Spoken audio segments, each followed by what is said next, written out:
Is Trump the USA's Jekyll or Hyde? Or is our intellectual problem deep down is that we love America? Emmanuel Todd. When pushed into a decision, most people in the West will say that, on balance, America has been a force for good in the world.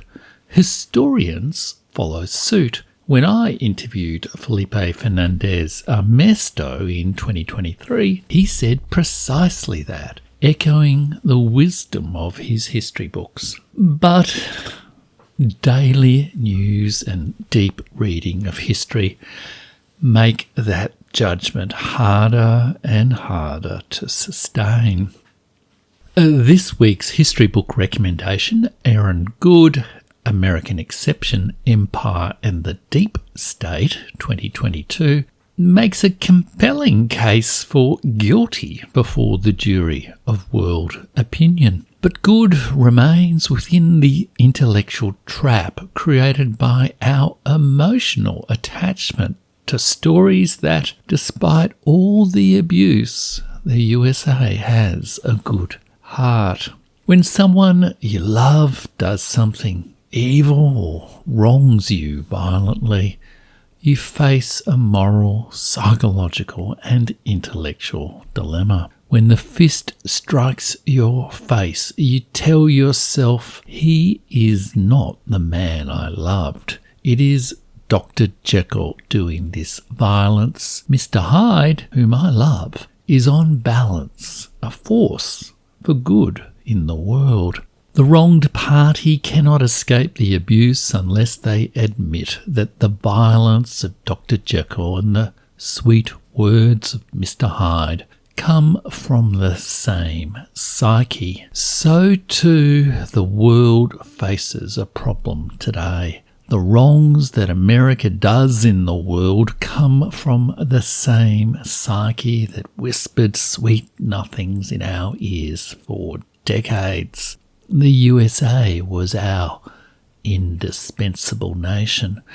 Both these Americas overpower their captives with threats. The weak cannot survive in the jungle world outside the star-spangled cage the bully has built since 1945. But the real truth is that the abuse will only end when the world breaks the spell of love of America. Emmanuel Todd shows the world how to break that spell, while Aaron Good remains caught in the belief that the abuser is a monster, not the republic that he loves. America is distorted by the deep state. It is no longer its true self, represented by the enlightened political traditions of sweet-talking Mr. Hyde. In Defeat of the West, La Défaite de l'Occident, Todd piercingly declares that America is not a force for good, but an agent of nihilism. Quote, "It seemed necessary to me to have a central concept that symbolized America's conversion from good to evil. Our intellectual problem deep down is that we love America. To fully accept the idea that today they follow a path that leads to poverty and social atomization, the concept of nihilism is essential. America's true nature is not democracy and enlightenment, but, Todd declares, oligarchy and destruction.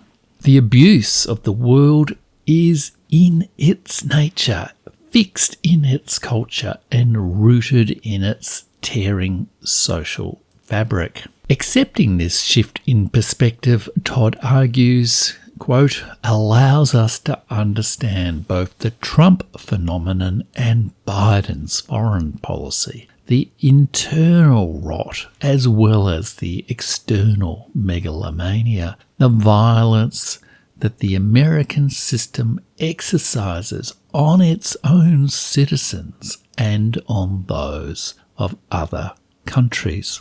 That's from Emmanuel Todd, Defeat of the West. In American Exception, Aaron Good tried, like Todd, to come to terms with America's conversion from good to evil. For the standards of the American Academy, he has written a brave, striking book.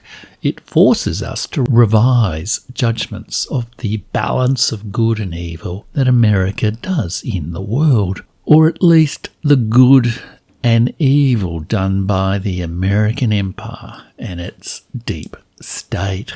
Admirably, Good makes an incontrovertible case that the USA government has repeatedly, recklessly, over decades, breached international law, its domestic laws, and all standards of democratic decency. The UN, United Nations Charter, declares that it is an act of aggression to interfere in the internal affairs of another state. How many times has the USA done that?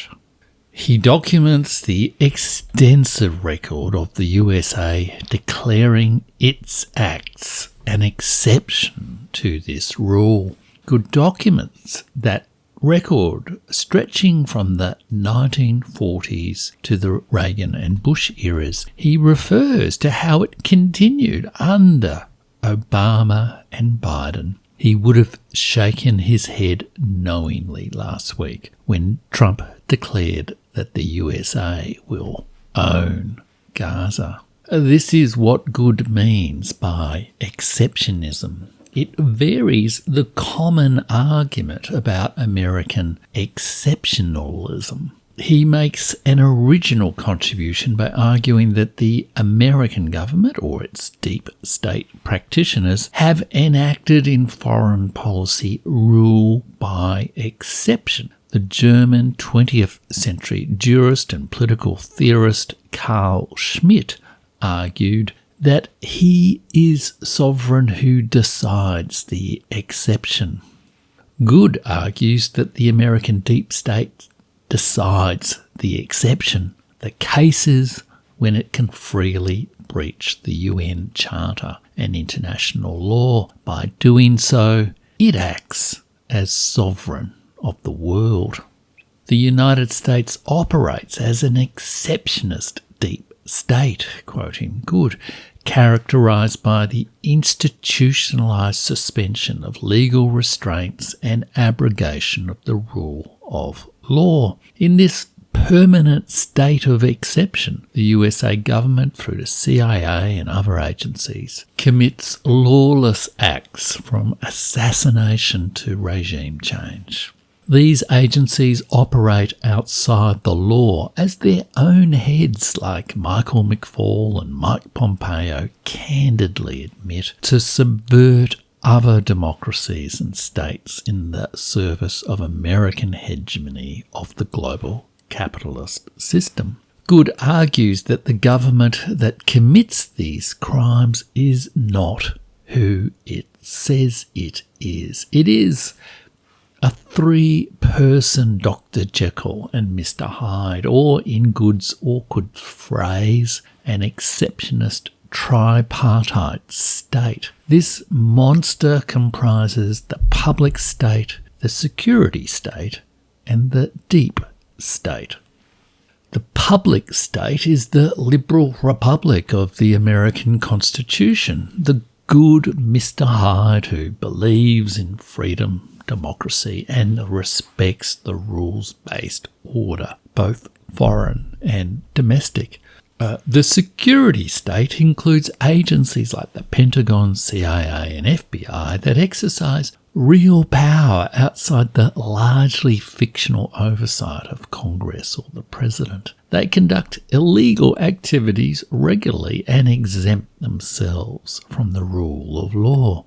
However, they are still bound by some norms of democratic control, however loosely administered. But the real power behind all the illusions, the real Mr. Jekyll, who is the author of the crimes and the abuser of both the world and the innocent American people, is the deep state. Good writes that the institutions that exercise undemocratic power over state and society collectively comprise the deep state. Its power does not derive from the Constitution, but outside and above it. It is more powerful than the public state and, in fact, directs the security state. Most scandalously of all, this deep state is not a state at all, but private actors. Todd might call this deep state an oligarchy. Marx called it a committee of the bourgeoisie, the ruling class, the state of the ruling class. Good agrees. He writes that the deep state is an outgrowth of the overworld of private wealth, and it includes most notably the institutions that advance overworld interests through the nexuses connecting the overworld, the underworld, and the national security organisations that mediate between them. That's good American exception. Good argues that this monstrous state is responsible for the loss of innocence of American democracy, including the replacement of Henry Wallace by Harry Truman, the assassination of President John F. Kennedy, and the Watergate scandal that removed President Nixon. He argues that the deep state acted in concert with the security state against each of these political actors when they threatened to disarm Dr. Jekyll and make America Mr. Hyde again. The book is overloaded with cumbersome political science language, but his historical narrative goes like this. In Chapter 6, An Imperial Colossus Plans for an American Century, Good narrates the first 20 years from the 1940s of the development of the deep state. It began with the wartime planning for the American century. Intriguingly, I learned from Good's book that Henry Luce's famous 1941 Life article declaring the American century was prepared in collaboration with national security officials. The key document defining the exceptionist state, however, was a report to the USA National Security Council, NSC 68. It was written in 1950, but not declassified till 1975 after the Church Committee investigation of the intelligence agencies. You can read it here in full now, and there's a link in the post. NSC 68 was a candid description of the strategy of Dr. Jekyll's American empire, which was why it was kept closed to the Mr. Hyde loving public for most of the Cold War. In Good's account, President Kennedy was uncomfortable with this deep state's power, and this caused his death in 1963. I will not go down that rabbit hole. In any case, Lyndon Baines Johnson became the president under whom, in Good's account, the empire returned to form. In Chapter 7, Good narrates the rise and fall of Richard Nixon, who was the rare US president who doubted US primacy. Deep State, in Good's account, took its revenge through Watergate. Good has an appreciation of the crisis of America's undeclared empire that occurred in the 1970s. More than is commonly understood, he writes, the 1970s were a cataclysmic decade in US history and therefore in world history. I prefer John Darwin's account, as featured in my post-1945 guide, and there's a link in the post, and that provided by Odd Arne Westad in The Cold War, A World History. In Odd Arne Westad's account of Nixon in China, Westad credits Nixon above all, rather than the courtier Kissinger, for sensing the new realities of world history in the 1970s. Quoting Odd Arne Westad, The Cold War, because he fundamentally distrusted his own people, Nixon had forced US foreign policy onto a track where, for the first time during the Cold War, it dealt with others on the assumption that US global hegemony would not last forever.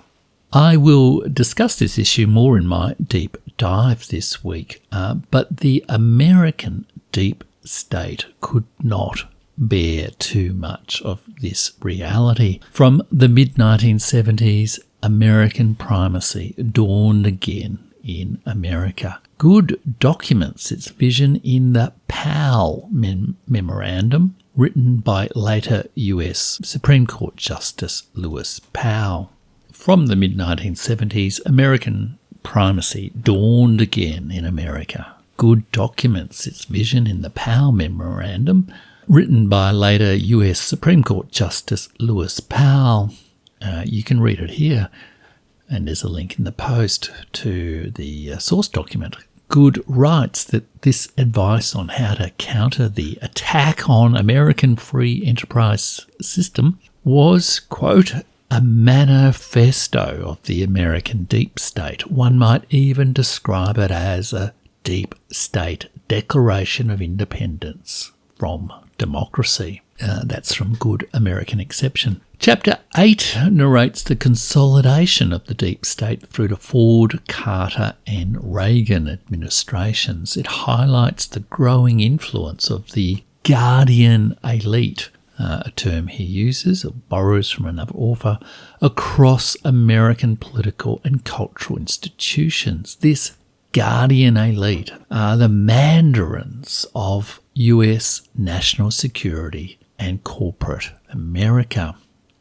Quoting Good again, since the end of World War II, the US guardian elite have functioned most decisively as executors of dark power. They have operated with huge budgets under a cloak of state secrecy and without meaningful oversight or legal restraints. The guardian elite includes grand strategists like Richard Haas, Jake Sullivan or Steve Bannon, and in earlier times, Zbigniew Brzezinski and Henry Kissinger.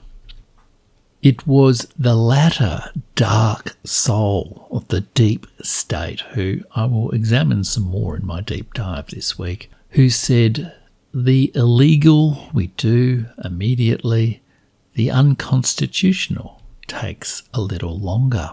That's Henry Kissinger. To this day, the rest of the world has been abused by this guardian elite. To this day, as I discussed in The Crooked Timber of the US Empire, my post from last week, they insist upon impunity for their lawless exceptionism. Good's book, a rewritten PhD, focuses on the story until Reagan, but does, in its conclusion, connect the story of the deep state briefly through Bush, Obama, Biden and Trump. There is a fascinating YouTube discussion between Good and Jeffrey Sachs that discloses the disappointment of both these progressive American intellectuals with Obama. It is well worth a watch, and I'll be returning to Obama in a couple of weeks' time. Disappointment, however, did not teach Aaron Good, nor maybe Jeffrey Sachs, that the good America was a false promised land.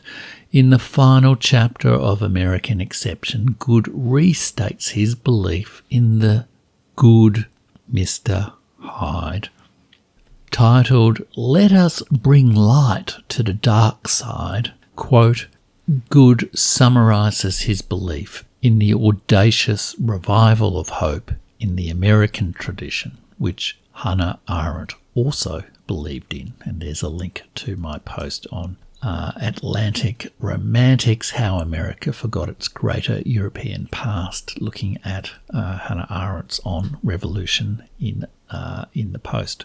Quoting a good American exception, its famous hypocrisy notwithstanding, America was exceptional at its founding in terms of the Enlightenment principles embodied in the Declaration of Independence and the Bill of Rights. Indeed, democracy may offer hope if humanity could somehow establish systems of governance that would allow for the privileging of human needs over the interests of a tiny politico-economic elite of power. That's a quote from Good American Exception. In other words, America's Dr. Jekyll is doing this violence. Enlightened Mr. Hyde, whom so many across the political spectrum still love, is on balance a force for good in the world.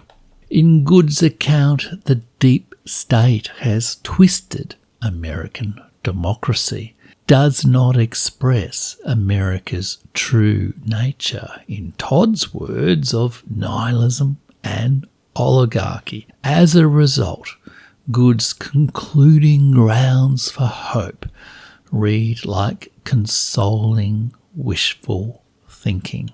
Quoting from American Exception, imagine if democratic forces were to seize control of the government and use its authority to assert and apply the rule of law through the various organs of the state, even going so far as to force exceptionist deep state persons and entities to operate transparently and lawfully. This wishful thinking does not see the historical limitations of the USA.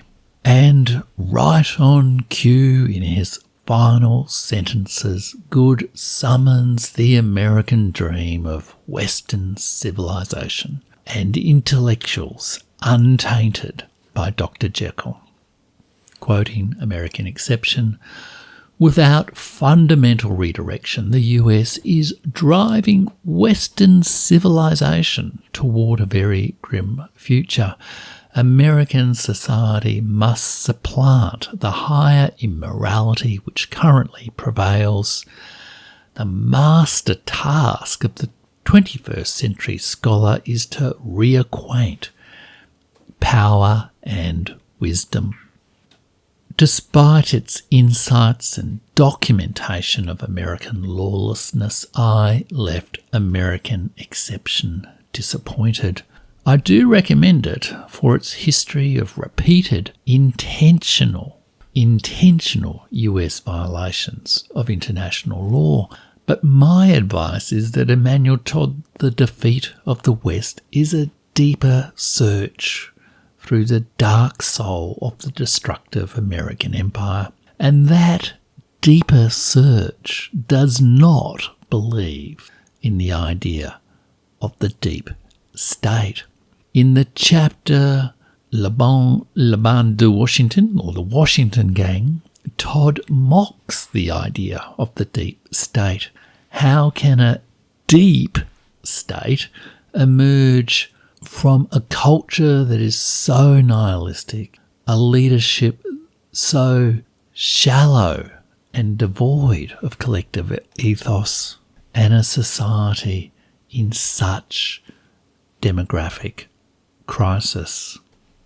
He writes, Je propose au contraire de fonder une école de l'état superficiel, le shallow state. I propose, on the contrary, to found a school of the superficial state, the shallow state.